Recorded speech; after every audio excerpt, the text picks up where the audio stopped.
7:03 on Monday, September 29th. We are at 68 degrees. Increasing clouds today. Highs in the upper 70s to lower 80s.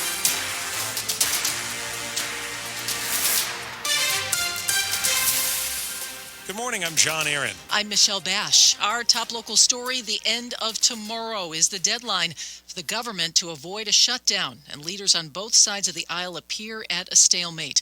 President Trump is set to meet with Democratic leaders today after canceling a meeting with them last week. Both sides have shown hardly any willingness to budge from their positions.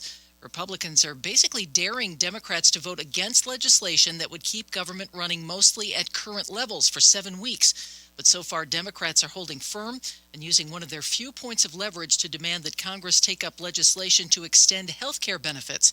The Trump administration says if a shutdown happens, some federal employees could permanently lose their jobs.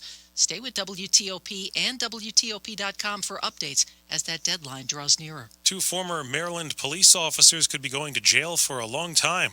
WTOP's Neil Augenstein reports they schemed to torch their own vehicle and claim that money had been stolen from their bank accounts. Back in 2018, Philip Dupree was a Fairmount Heights police officer. Mark Johnson worked for Prince George's County. His pickup truck was having mechanical and electrical problems. Federal prosecutors say Dupree claimed to have discovered Johnson's truck on fire while on patrol and filed an impound report with false statements. Investigators for Johnson's insurance company discovered the two had held a 16-minute conversation right before the burning truck was discovered, and that the fire was set inside the passenger compartment. In another scheme, the officers withdrew money from their ATMs, then claimed their cards had been stolen and used without permission. They've now been convicted of arson, wire fraud, bank fraud, and conspiracy. Each faces up to 70 years behind bars. Dupree is already serving 6 years for use of excessive force during a traffic stop. Neil Augenstein, WTOP News. A man from Burke is shot by a Fairfax County police officer. It happened after 10 last night on Church Way. Officers were called to a home for a person in crisis there. When they got there, they say they found a man outside armed with chainsaws, an axe, and a blowtorch. Police say they first shot the man with non-lethal beanbags, but then an officer discharged her firearm, hitting the man in his lower legs. He was taken to a hospital, is expected to survive. The officer who fired her gun is on administrative leave, which is routine after such a shooting. A stretch of the George Washington Parkway just south of Alexandria is set to be closed this week by the National Park Service.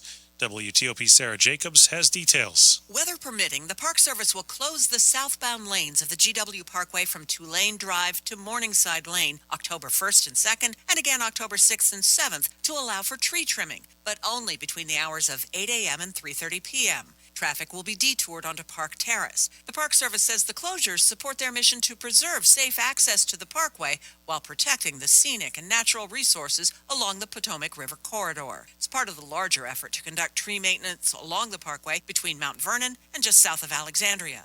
Sarah Jacobs, WTOP News. Week 4 for the Washington Commanders ended in a loss to the Atlanta Falcons. WTOP sports anchor Dave Preston reports it was the defense that caused it.